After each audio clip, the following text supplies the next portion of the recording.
Assalamualaikum warahmatullahi wabarakatuh. Kembali lagi bersama saya Anna Diliasari dengan NIM D0222349. Di sini saya akan menjawab soal dari UTS mata kuliah Etika Profesi. Di sini terdapat 5 soal. Langsung saja kita ke soal yang pertama, yaitu identifikasi dan tinjau 2 jurnal akademik yang membahas kasus etika dalam profesi TI yang berkaitan dengan penggunaan data pribadi. Di sini saya menggunakan 2 jurnal. Yang pertama yaitu Perlindungan Privasi dan Data Pribadi Konsumen Daring pada Online Marketplace System. Dapat lihat di sini. Kemudian yang kedua yaitu Perlindungan Data Pribadi Konsumen pada Transaksi Pay Letter. Dapat lihat di sini. Langsung saja kita ke poin pertama, yaitu buatlah ringkasan komparatif dari kedua kasus tersebut dengan fokus pada langkah-langkah penyelesaian masalah yang diambil oleh profesional TI. Baik, dalam kedua kasus yang saya ambil, dua-duanya itu membahas tentang perlindungan data pribadi konsumen dalam konteks transaksi daring masing-masing pada sistem aggregating dalam online marketplace dan layanan pembayaran pay letter. Dalam kasus pertama, adanya teknologi AD targeting dalam online marketplace menggunakan cookies untuk merekam aktivitas pencarian konsumen dan menyajikan iklan yang sesuai dengan preferensi mereka. Meskipun memberikan keuntungan dalam promosi dan pemasaran dengan biaya rendah, praktik ini dapat mengancam privasi dan keamanan data pribadi konsumen. Potensi pelacakan transaksi daring, lokasi, preferensi belanja, dan data komunikasi menciptakan kerentanan terhadap intervensi privasi dan penyalahgunaan data. Sementara dalam kasus yang kedua, yaitu transaksi pay letter, menghadirkan resiko terhadap keamanan data pribadi konsumen saat mengisi formulir dan memberikan akses kepada penyediaan layanan. Penyalahgunaan akun Traveloka sebagai contoh kasus menyoroti kerentanan sistem terhadap pencurian identitas dan transaksi yang tidak sah. Dalam kasus ini, konsumen tidak hanya merugi secara materi melalui transaksi yang tidak diotorisasi, tetapi juga secara imateri melalui hilangnya privasi dan kendali atas data pribadi mereka. Secara keseluruhan, kedua kasus tersebut menyoroti pentingnya perlindungan data pribadi konsumen dalam transaksi daring. Perusahaan dan penyediaan layanan perlu meningkatkan keamanan dan privasi data, serta memastikan bahwa konsumen memberikan persetujuan yang jelas dan sadar terhadap penggunaan data pribadi mereka. Langsung saja kita ke contoh yang kedua, jelaskan bagaimana prinsip-prinsip etika profesional yang disarankan oleh penulis jurnal tersebut dapat diterapkan dalam kasus yang Anda ketahui sebelumnya. Untuk kasus yang pertama, yaitu perlindungan privasi data pribadi konsumen daring pada online marketplace system. Prinsip-prinsipnya itu memastikan bahwa konsumen diberikan informasi yang jelas tentang bagaimana data mereka akan digunakan, disimpan, dan dibandingkan oleh platform online marketplace. Kemudian menjamin bahwa data pribadi konsumen hanya digunakan untuk tujuan yang telah dijelaskan dan disepakati oleh mereka. Data tersebut tidak boleh disalahgunakan atau digunakan untuk kepentingan yang tidak sesuai. Kemudian memastikan bahwa data pribadi konsumen disimpan dengan aman dan dilindungi dari akses yang tidak sah. atau penyalahgunaan oleh pihak ketiga. Ini melibatkan penggunaan teknologi keamanan yang tepat dan praktik pengelolaan data yang baik. Kemudian menaati semua regulasi dan undang-undang yang berlaku berkaitan dengan perlindungan data pribadi konsumen, termasuk GDPR di Eropa atau undang-undang privasi data di negara lainnya. Untuk jurnal yang kedua yaitu perlindungan data pribadi konsumen pada transaksi pay letter. Di sini mengedepankan prinsip-prinsip persyaratan transaksi elektronik diatur lebih detail melalui pasal 45 ayat 1 serta ayat 2 bahwa transaksi elektronik dapat membawa akibat hukum sehingga harus mengedepankan prinsip itikat baik, prinsip kehati-hatian, transparansi, akuntabilitas, dan kewajaran.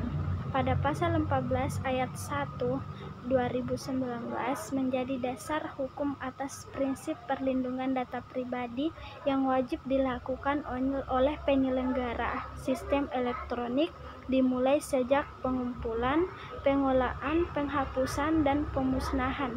Artinya pada seluruh proses kegiatan oleh penyedia jasa yang melibatkan data pribadi konsumen wajib dilindungi sesuai dengan prinsip perlindungan data pribadi. Baik, langsung saja kita ke soal yang nomor 2, yaitu tentukan sebuah studi kasus tentang dilema etis dalam implementasi sistem TI yang mempengaruhi tenaga kerja. Saya mengambil referensi dari sini, di mana dalam era informasi digital, pengolahan informasi pasien menjadi inti dalam praktek kedokteran modern. Kehandalan dalam keamanan informasi medis menjadi perhatian utama dalam menjaga privasi pasien, mengorganisasikan perawatan, serta mematuhi regulasi hukum yang semakin ketat.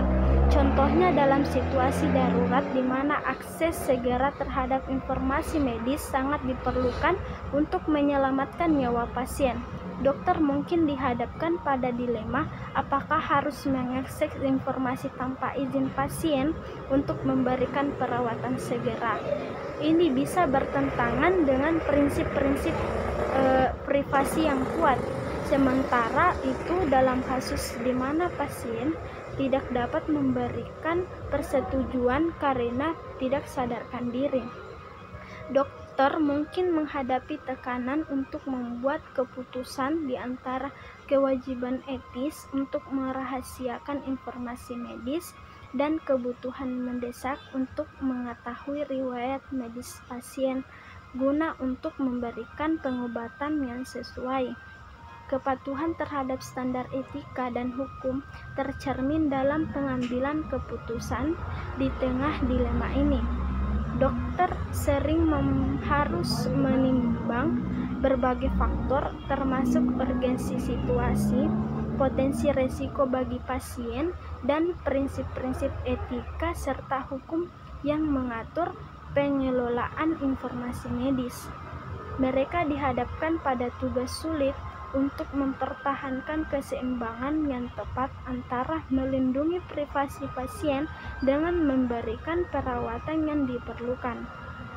Kesimpulannya, dilema etis dalam pengolahan informasi pasien sering menguji profesionalisme dan integritas dokter dalam praktik teknik sehari-hari.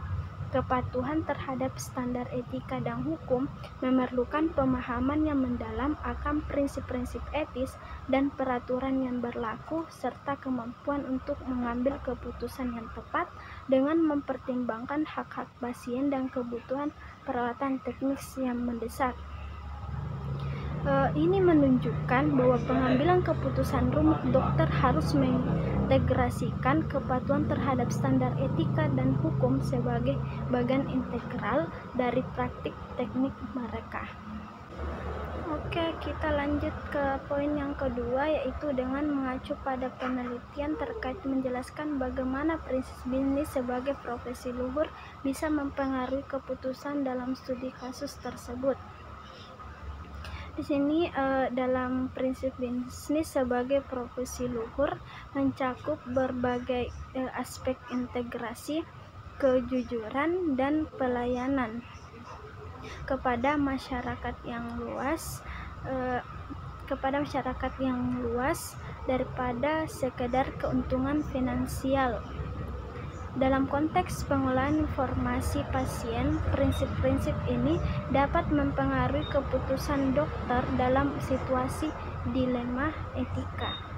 Yang pertama yaitu sebagai bagian dari prinsip bisnis sebagai profesi luhur, integritas menuntut bahwa dokter bertindak sesuai dengan standar moral yang tinggi. Dalam studi kasus tersebut, integritas akan mendorong dokter untuk mempertimbangkan dengan cermat keputusan yang diambil, memastikan bahwa akses terdapat informasi pasien hanya dilakukan jika benar-benar diperlukan dan untuk kepentingan terbaik pasien. Kemudian prinsip kejujuran menekankan kepentingan transparansi dan kebenaran dalam setiap tindakan. Dokter yang memegang prinsip ini akan berusaha untuk selalu jujur dan pasien, baik tentang akses terhadap informasi medis maupun tentang keputusan yang diambil berdasarkan informasi tersebut. Dalam konteks studi kasus, dokter akan berkomunikasi secara terbuka dengan pasien atau keluarga tentang langkah-langkah yang diambil dalam situasi darurat. Kemudian prinsip bisnis sebagai profesi luhur menekankan pelayanan kepada masyarakat sebagai prioritas utama dalam pengolahan informasi pasien. Hal ini berarti bahwa dokter harus memastikan bahwa keputusan yang diambil tidak mempertimbangkan kepentingan individu pasien, tetapi juga dampaknya terhadap masyarakat secara luas. Dalam kasus darurat ini mungkin berarti bahwa akses terhadap informasi pasien yang diperlukan untuk memberikan perawatan segera diperlukan untuk memenuhi kewajiban moral untuk menyelamatkan nyawa pasien. Baik, langsung saja kita ke soal nomor 3, yaitu lakukan tinjauan literatur tentang dampak cybercrime terhadap masyarakat dan profesional TI. Kita ke poin A, yaitu menjelaskan temuan dari minimal 3 artikel yang berbeda. Artikel pertama saya mengambil ini, yaitu di mana menurut Suharjo, sebagai sebuah gejala sosial, kejahatan telah ada sejak awal kehidupan manusia di dunia. Namun kemajuan teknologi komunikasi membuat kejahatan dalam bentuk primitif berubah menjadi sebuah kejahatan yang lebih maju. Kejahatan konvensional di dunia nyata muncul dalam dunia maya dengan wajah kejahatan yang telah diperhalus sedemikian rupa. Kehalusan kejahatan virtual atau cybercrime membuat masyarakat luas, khususnya di negara berkembang yang memiliki kesenjangan digital seperti Indonesia, tidak merasakan sebagai sebuah bentuk kejahatan, padahal sudah begitu banyak korban dan kerugian moral dan material akibat cybercrime. Di sini biasanya korbannya itu ada masyarakat luas yang awan dan netizen ada di Indonesia.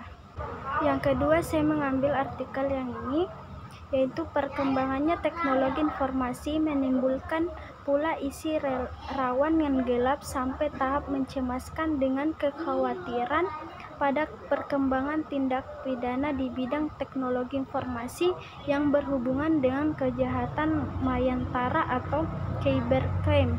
Masalah kejahatan mayantara dewasa ini memang sepatutnya mendapatkan perhatian semua pihak secara seksama pada perkembangan teknologi informasi masa depan, karena kejahatan ini termasuk salah satu extraordinary crime, kejahatan atau luar biasa, yang itu tradisional crime, kejahatan antar negara yang selalu mengancam kehidupan warga masyarakat bangsa dan negara.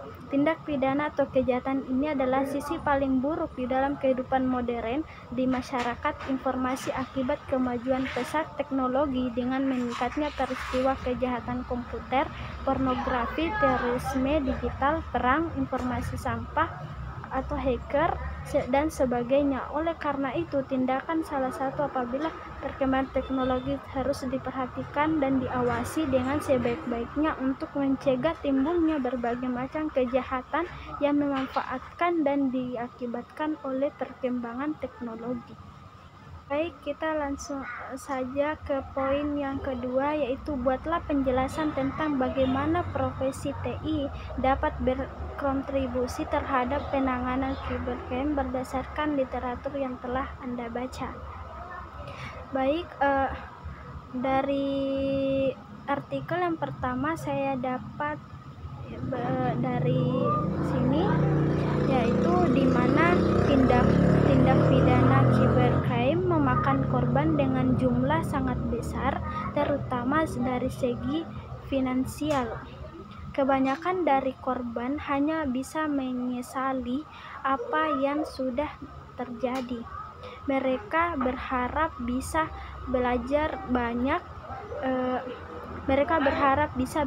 banyak dari pengalaman mereka saat ini, dan yang perlu dilakukan sekarang adalah mencegah kemungkinan yang dapat merugikan kita sebagai pelaku IT. Pencegahan tersebut dapat berubah memberikan pemberitahuan baru tentang cybercrime dan dunia internet.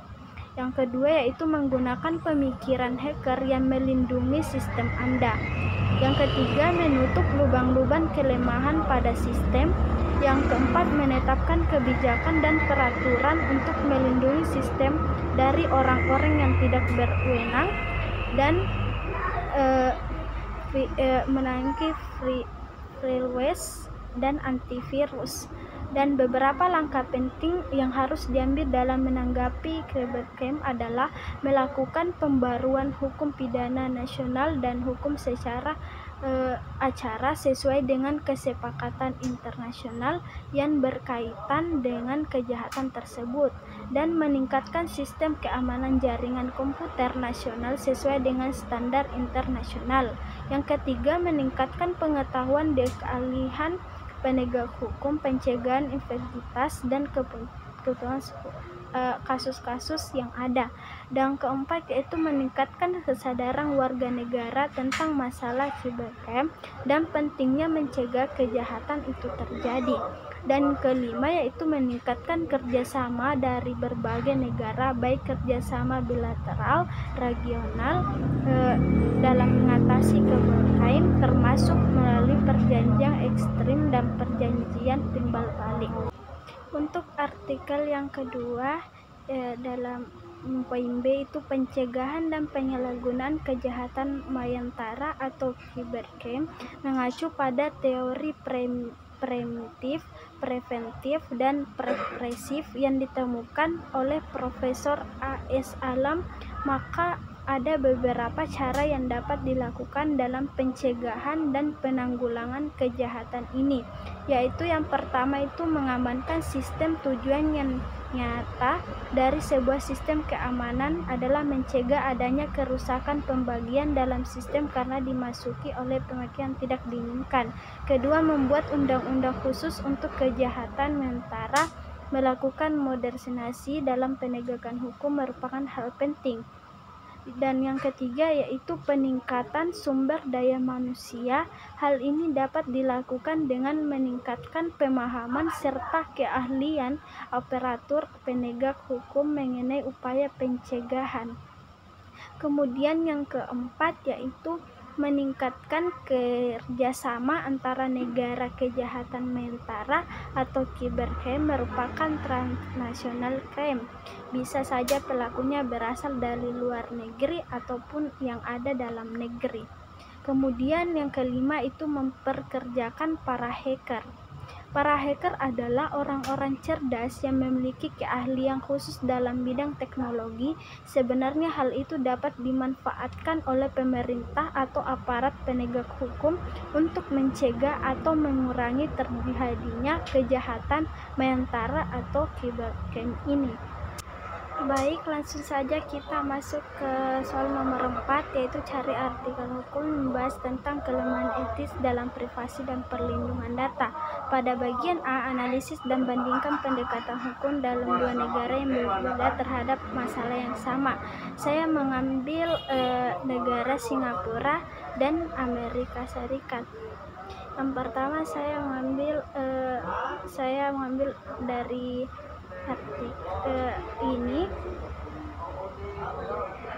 yaitu di mana Singapura yang berdasarkan hasil survei pada Global Cyber Security Index atau CGI pada tahun 2020 itu Singapura berhasil menduduki peringkat pertama sebagai negara dengan keamanan siber terbaik di kawasan Asia Tenggara dengan rekor indeks 98,52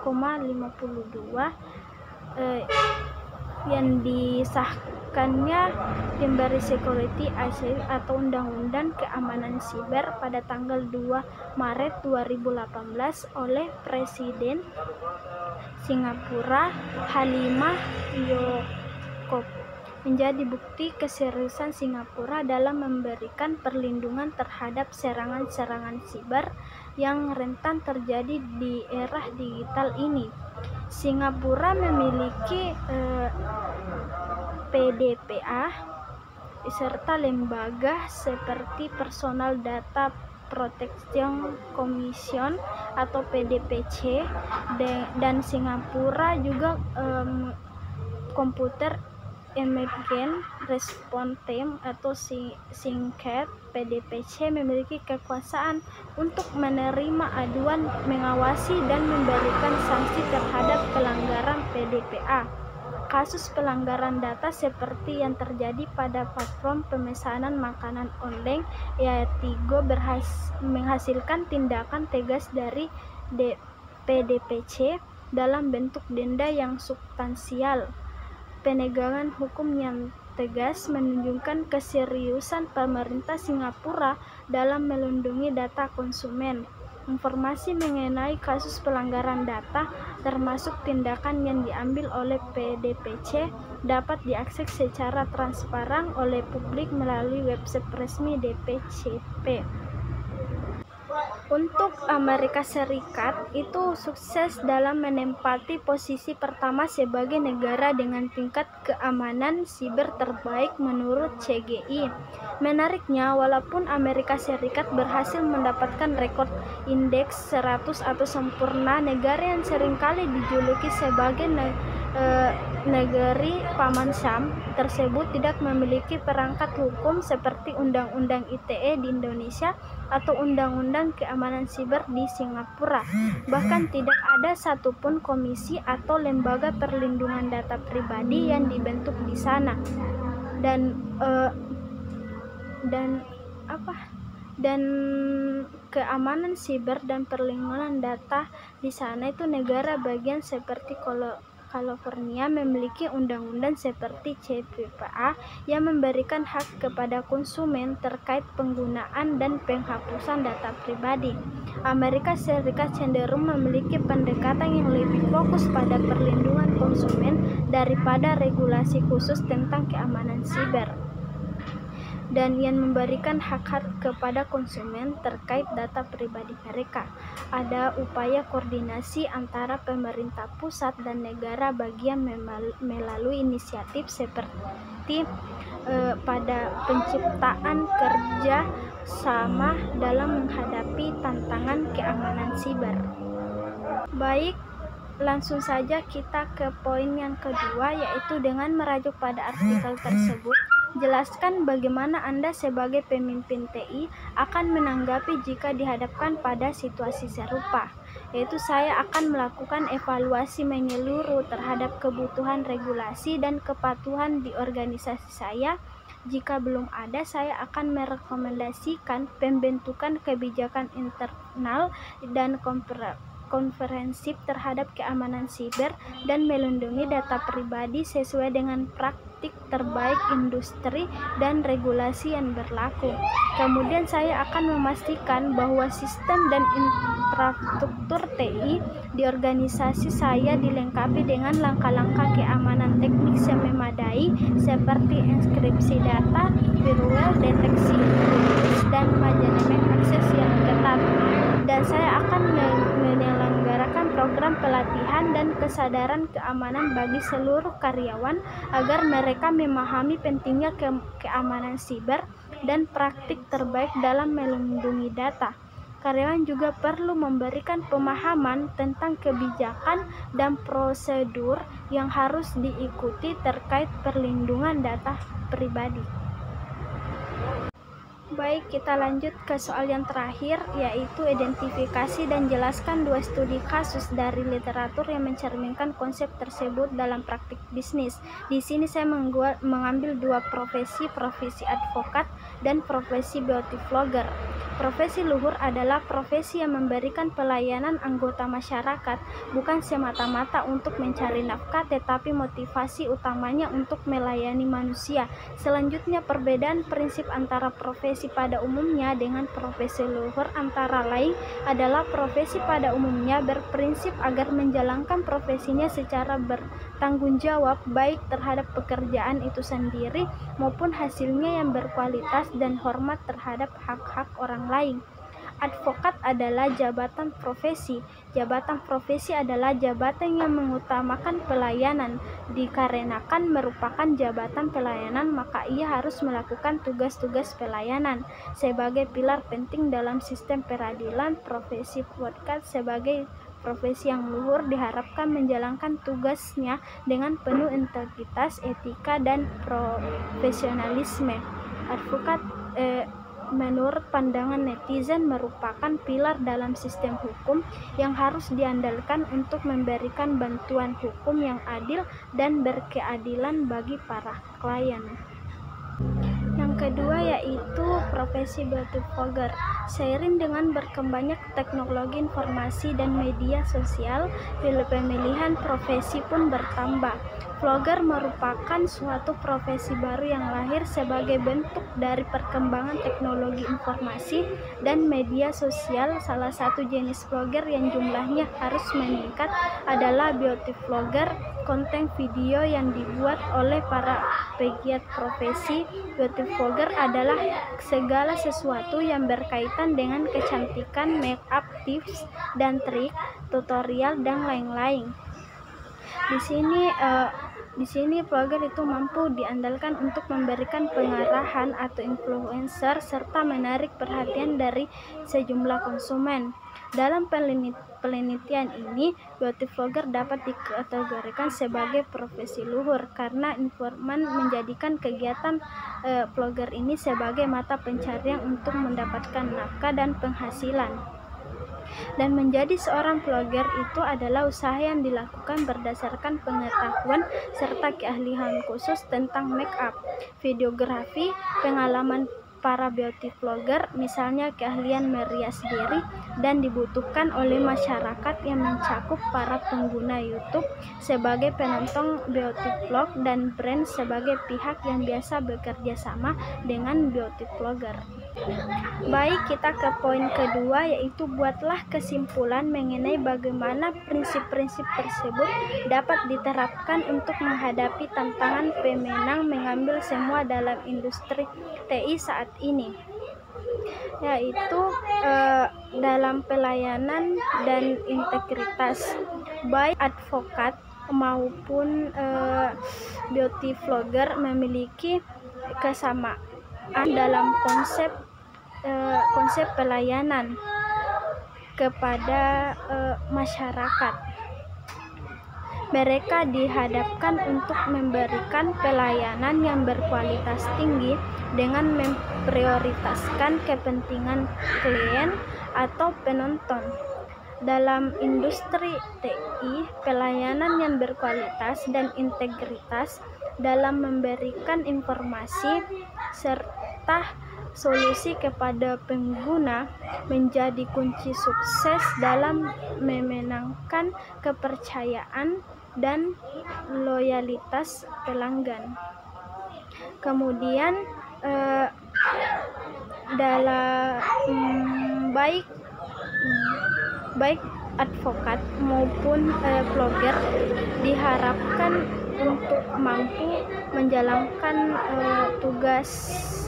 tugasnya sebagai tingkat profesionalisme yang tinggi. Ini mencakup pengetahuan mendalam, memberikan layanan terbaik, kemudian dalam industri IT atau TI, profesionalisme dalam pengembangan, memberikan kepatuhan terhadap kode etik, dan konsistensi dalam memberikan layanan terbaik. Kemudian yaitu kesadaran akan tanggung jawab sosial, baik dari profesi advokat maupun beauty vlogger diharapkan untuk memiliki kesadaran dalam tanggung jawabnya di sosial mereka dalam memberikan pelayanan yang adil dan berkeadilan. Kemudian dalam industri TI ini mencakup penerapan prinsip-prinsip keadilan dalam mendesain produk dan layanan. Sekian dari saya. Apabila ada kesalahan pengucapan atau kata-kata yang tidak dapat dimengerti, mohon dimaafkan. Assalamualaikum warahmatullahi wabarakatuh.